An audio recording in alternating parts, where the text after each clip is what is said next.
What's up, Penguins fans? Happy Thursday, January 12th. Another off day for your Pittsburgh Penguins. For today's episode, we're going to preview the game against the Winnipeg Jets on Fridays. The Penguins will be at home, second of two meetings against the Jets. We'll also maybe do a small preview for the game against the Hurricanes on Saturday. And we will also look at some of the lines that you'll probably see from both teams, what goalie rotations I would do, and plus get updates on some of the injured players, a couple of small scoops that I heard recently regarding Jeff Petrie and a couple others. So all of that plus a little bit more for today's episode of the Locked On Penguins podcast. You're Locked On Penguins, your daily podcast on the Pittsburgh Penguins, part of the Locked On Podcast Network, your team every day.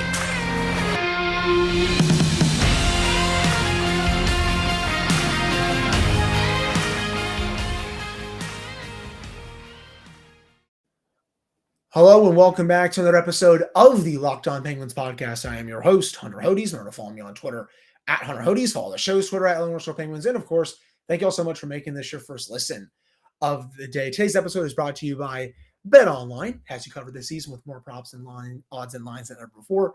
That is BetOnline, where the game starts. So before we get underway, I just wanted to shout out Taylor from shopyinz.com. Beautiful hat here. If you have not gotten yours yet, it's definitely worth it. You know, he also has shirts that he sells. I'm probably going to be wearing those at some point during my episodes. He does a very good job, and you can go to shopyinz.com, shopyinz.com. Just add a Z to the end of the first Z for yinz, and there you all go. This is the hat. For those that are watching on YouTube, it is very good, and I'll be rocking the shirt a bunch as well. But Taylor, thank you so much. You know, you do a great job with everything. But all right, let's get into it. So first off, practice updates today. A lot, kinda. I mean, they practiced today, but not a lot of the injured players, came back and practiced. Jeff Petrie still out. Chris Letang is still in Montreal. Mike Sullivan said that his lower body injury, when he comes back from Montreal, because of course he's grieving the death of his father, it will still need to be dealt with. So I think he is still a little bit banged up. Ryan Poehling, not at practice. Josh Archibald, not at practice. Taylor Fedun was recalled today from Wilkes-Barre. I don't really know why. Guess they just want an extra defenseman up here. I also think they may want Mark Friedman to play down in Wilkes-Barre. I think, if he's just sitting out games up here, they think that's maybe just not good for him. Friedman, he's been adequate since coming in this season. I think he's been better than Chad Riedel, in my opinion, Yins. But, that's not the way Mike Sullivan sees it, obviously. And, I think they want to give Ty Smith some more work. There's nothing wrong with that. I mean, Ty Smith's been, he's been awesome this season. Well, I won't say awesome, but I think he's been pretty good so far. The lines have been, mostly the same. The top six is going to remain the same. Jeff Carter's going to remain third line center. Teddy Blucher is going to remain down there. Tristan Jarry was also not at practice day. I can tell you that Jeff Petrie is getting close. I know he did not practice today, so he's probably not going to play on Friday and Saturday. What I've been told is I think he's about a week to 10 days away. That's what I've heard, at least. Maybe 2 weeks at the very most, but I would say within the next week to 10 days, I think you can see Petrie back with the team. I think it's getting close. Yeah, obviously he has to return to practice and have some of those in, of course, but I think that's coming very, very soon. No real update on Ryan Poehling, Josh Archibald, status quo. Tristan Jarry, I've heard that's a groin injury. From what I've been told by a couple people close to the team. Those can always be tricky, of course, with goaltenders. He's been out for a little over, it's been about 10 days now. Skated a couple times. I think he's still probably at least a couple weeks away, guys. So those are the full updates I have for you all with that.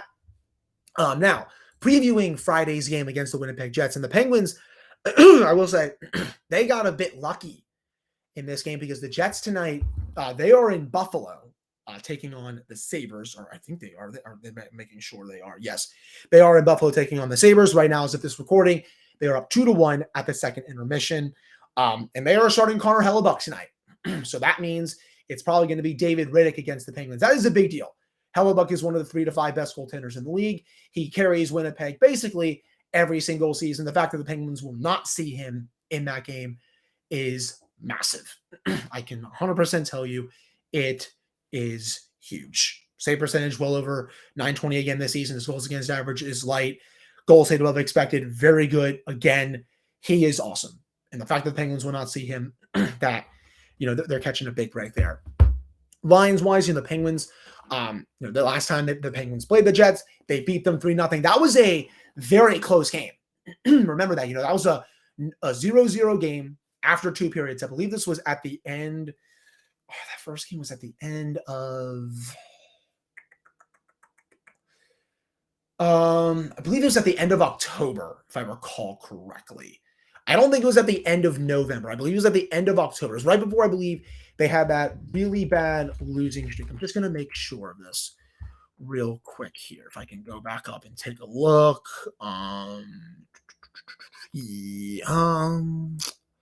It should be. Or was it at the end of November? I'm going to just double check here. It was one of the two. Yeah, I don't know why this is just being ridiculous right now, because they won the game on the road. The fact that I can't even remember this right now is, okay, I apologize. No, mid to late November, November 19th. I apologize on that. But no score game through the first 2 periods. Jason Zucker makes it 1-0 in the first period, in the third period, excuse me. And then the Penguins, they make Connor Hellebuyck look foolish a little later on in the period, where he comes out of his net and it's basically just a wide open net. Penguins make it 2-0, and then they end up scoring an empty netter in that game. And that was the game that I believe it was Gensel it was Russ that had that 2-0 goal. Then Gensel, who's Mr. Empty Net, he got the empty netter to win 3-0. The Jets, you know what you're going to get with them. They are a defense first team, but they also do have a lot of players who can hurt you. Kyle Connor, he's one of the best goal scorers in the league. Nikolai Ehlers is also awesome. He was hurt the last time these 2 teams played. His presence will be felt this time. He is very, very good. Pierre-Luc Dubois, I don't think he's a first-line center in this league, but he's a very good second-line center. He can do it all in all zones. He's probably not going to be in Winnipeg after the next year or 2, because I think he's his eyes set on Montreal, to be honest. But Dubois is a very good player. Second line, Mark Scheifele, who's been there forever, Blake Wheeler, Cole Perfetti. That's a solid top 6.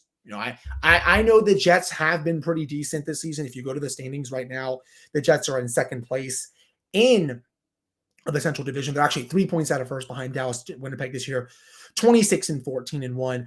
The thing is with the Jets, Yinz, I'm not fully sold on them. I understand Connor Hellebuyck is awesome. I like their top 6, but you go past that, their bottom 6 is really bad. Adam Lowry, I know he's been there for a bit. Sam Gagner, but Axel Johnson-Falby, Kevin Stunlin, Carson Kuhlman, Saku, Metalainen. I mean, a lot of unknowns in that bottom 6. Again, great top 6 with Kyle Connor, Nikolai Ehlers on the top line. 2 of the best goal scorers in this league, Dubois, Scheifele, Wheeler. Scheifele and Wheeler aren't what they used to be, but they can still contribute on a nightly basis. But their defense, I don't think, is that good. Dylan Sandberg, Nate Schmidt, Neil Pionk, Brendan Dillon, Josh Morrissey, Dylan DeMello. I like Morrissey. I think he's turned into a really solid top 4 defenseman, but, I don't think Morrissey is he a top pairing defender every night? I don't really know. I think the defense is a bit weak, in my opinion. And again, obviously, Hellebuyck is awesome. Riddick, that's just a regular backup. Injuries-wise for the Jets, they're missing David Gustafson, Logan Stanley, Mason Appleton is on IR, Ville Hinola, and then Morgan Barron. They're both day-to-day. With this team, you have to be very patient. I think that's what the Penguins are going to have to do in this game against the Jets. They just, you obviously don't want to give up too many scoring chances to their top lines. But, the Jets, again, they play a very defense-first oriented game. And the Penguins, they're going to have to realize that. They can't just run and gun against this team. I think, again, the Jets are very well coached this season. They're a good team for a reason, even though I'm not fully high on them. But, they win games their way, and you have to respect that. So if the Penguins in this game, they just got to, take what the Jets give them. You're going up against a backup goaltender most likely. I don't think Hellebuyck is going to go in this one. And, special teams have to be good. continue that forecheck. The Penguins, they started out that first game against the Jets kind of a bit weak, remember? I thought Penguins, and the Jets had some of the better scoring chances in the first period, but Connor Hellebuck was making some good saves. Second period, I thought the Penguins really started to turn it around a bit. Hellebuck was making some more great saves in the third period. He finally broke down because the Penguins were actually starting to, really push the play in that period. The Penguins, that was, I think, one of their best defensive games of the season. If I go up here and find the stats, Tristan, 32 out of 32 with shots on goal and saves. Penguins, if they can limit the Jets to around that number, in this one, I think they should be fine. So, this will be a fun one. The Jets have been very good this season. I think they're going to make the playoffs, but I still think this is a team that can be had. The Penguins know how to play against a team like that, especially one that, it's kind of, they're kind of built similar forward-wise to the Penguins, where all their talents in the top six and their bottom six is kind of where, the puck goes to die. So Penguins can just neutralize the Jets' top six. I like their chances to really come out and win this game to make it 3 in a row. Coming up in the second segment, we are going to get into the goalie dilemma for this weekend and who I would start on Friday versus who I would start on Saturday. But before we get to that, BetOnline is your number one source for sports betting info, stats, news, and analysis. You get the latest odds and trends for every professional amateur league out there, from pro football to college bowl season to basketball. We've got it all at betonline.net. And if you love sports podcasts, you can even find those at BetOnline as well. We're always the fastest and easiest way to get your betting info. You can head to the website today or use your mobile device to learn more. That is BetOnline, where the game starts.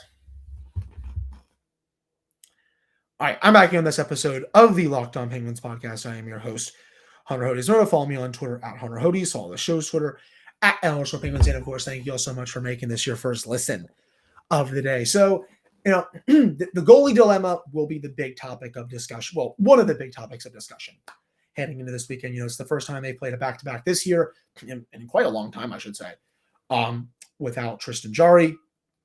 I know he was hurt a bit last season, towards the end of the season, but the Penguins really didn't have a lot of back-to-backs back then, at least that season. But this season, this weekend, they will have to deal with it, playing at home against the Jets on Friday, and then traveling to Raleigh the next night to take on the Hurricanes, a team that, has had the Penguins number this season, 3 very close, one-sided game, one-score games that the Penguins have just not been able to come out on the right side. If it were up to me, I would go Dustin Tokarski on Friday, ride that hot hand, and just go with DeSmith on Saturday. And that's no slight to DeSmith, I don't think. I think Mike Sullivan should just go with the guy who played a bit better on Tuesday, because, you don't really have the luxury at this point to just, go with your guy and all that stuff. Your number one goalie is hurt. He has a groin injury. It's going to be probably at least a couple more weeks until he comes back. You got to go with the person who gives you the best chance to win. And right now for this game, if you want to bag 2 points against a team that is playing tonight, Thursday night, when I'm recording this right now, you go with Dustin Tokarski. Did his movement look a bit shaky, in the last game against the Canucks? Sure. Okay. Yeah. He came in ice cold. What do you expect? But, I also thought he made some very good timely saves, one of which came with the blocker, where his glove hand, his hand was basically out of his glove, and, the ref didn't see it. Usually they have to stop play in those instances, but, that didn't happen for this one. But, he was still able to make that save. He made saves through traffic. I thought his movement after he settled in was also really solid. The Penguins, I think it would behoove them, especially Mike Sullivan, to go with Tokarski in this one. You want to bank the points in the first night of the back-to-back, because why? You all know why. How bad have the Penguins been on the second half of back-to-backs this season? It's bad.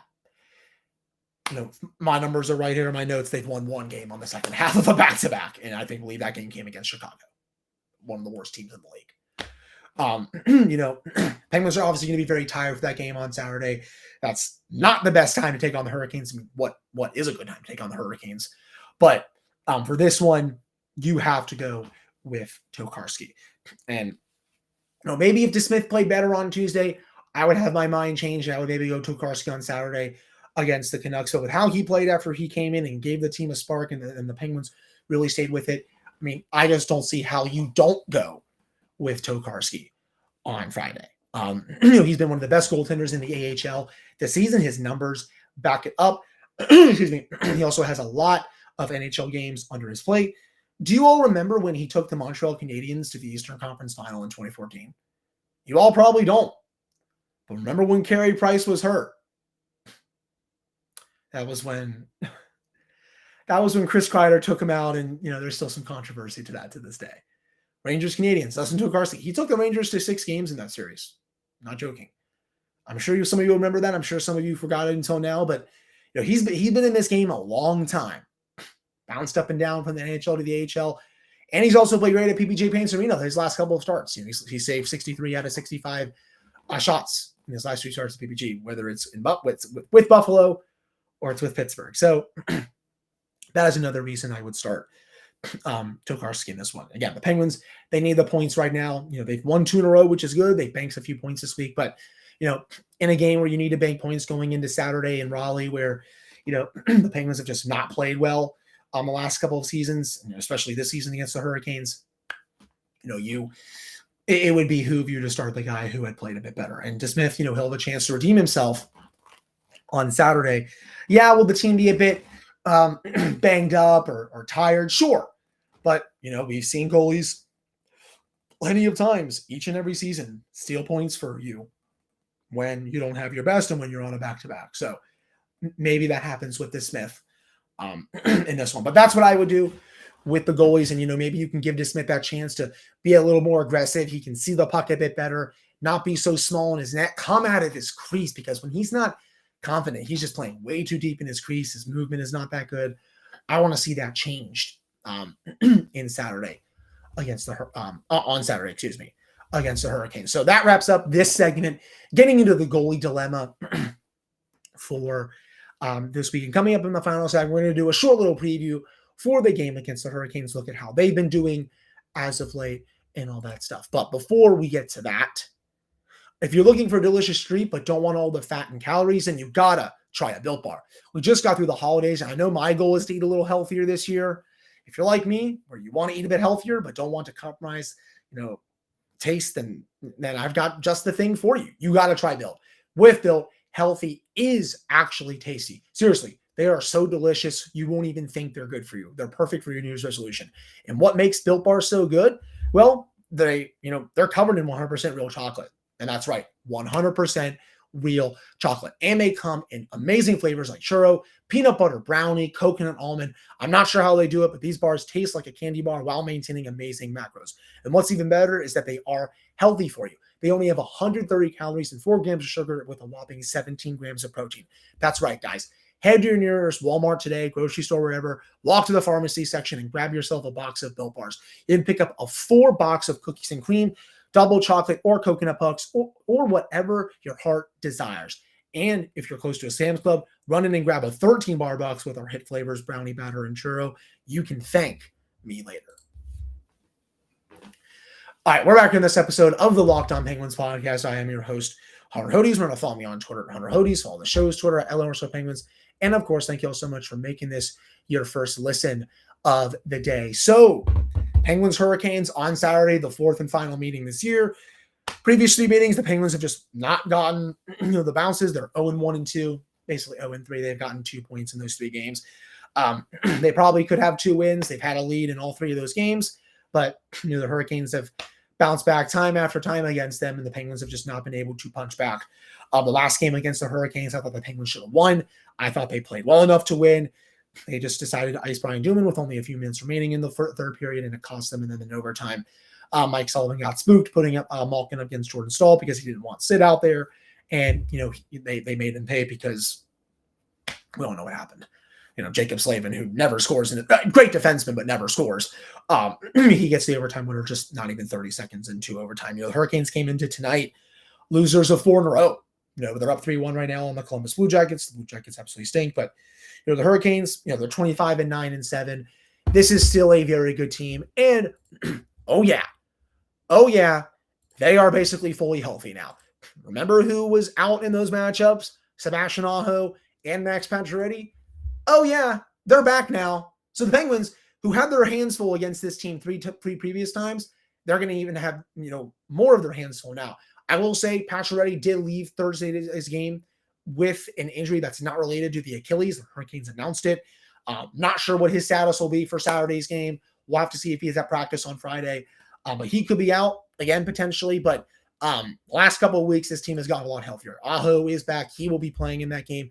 Seth Jarvis is healthy. I always mispronounce his last name. Marty Nechas, Paul Stastny, Andrei Svechnikov, Jordan Stahl, Jesper Foss, Jordan Martinruk, Teuvo Teravainen, Jesper Kotkaniemi, Stefan Nason. It's one of the deepest teams of the league. I mean, this is a deep team. They're this good. You know, they played that game against New Jersey the other night. Lost. Still put up 62 shots. Not shot attempts. Shots. This is also a team that made UC Saros make over 60-something saves just a couple weeks ago. Saros put the Predators on his back and carried them to that win. I believe it was actually I think it was almost 70 shots, if I'm not mistaken. This is a team, they have an identity, they stick to it, and damn are they good at it. They fire everything to the net. They're fast. They forecheck ferociously. Everything about them is good. I mean, this is outside of the Bruins. I think this is the best team in the conference. They really do not have many weaknesses. They really don't. Defensively, Slavin with Burns, Shea and Pesce, Chatfield with Coughlin. They have all three of their goalies back now. Freddie Anderson was activated off IR. Antti Ranta's up there. I think they sent down Kochekov, the young goaltender down from their AHL team, but he's probably going to come back up pretty soon. Would have to imagine they go with Freddie Anderson in that game. That would be the first time the Penguins have seen Freddie Anderson for as long as he's been on the Hurricanes. The Penguins did not see Freddie Anderson last year, and they have not seen him in the previous 3 games this year because he's been hurt. And Anderson was very good last year. He was one of the best goalies in the league before he got hurt right before the playoffs. That's been his biggest problem. He's just been really banged up throughout his career. But, the Penguins, they're really going to have their hands full trying to win this game, especially coming off a back-to-back. If they lose that game to Winnipeg on Friday, they will be up a creek trying to win that game down in Raleigh. I think best case scenario for this back-to-back is a split. I would be a bit stunned if they won both games. In typical Penguins fashion, it would actually kind of be hilarious if they did lose on Friday and then they beat Carolina in Carolina. That would just be like the total biggest Penguins thing. But again, I would kind of be shocked if they took both those games. I wouldn't be shocked if they beat Winnipeg and lose to Carolina, but if they win both, that would be obviously awesome for them in standings wise, but it would also stun me quite a bit, to be honest with you. But that's just a small preview of what to expect. Their penalty kill is obviously great. Their power play is not that good. The Penguins have been very good against their power play this season. The Penguins, they just got to stop the bleeding against that kind of team.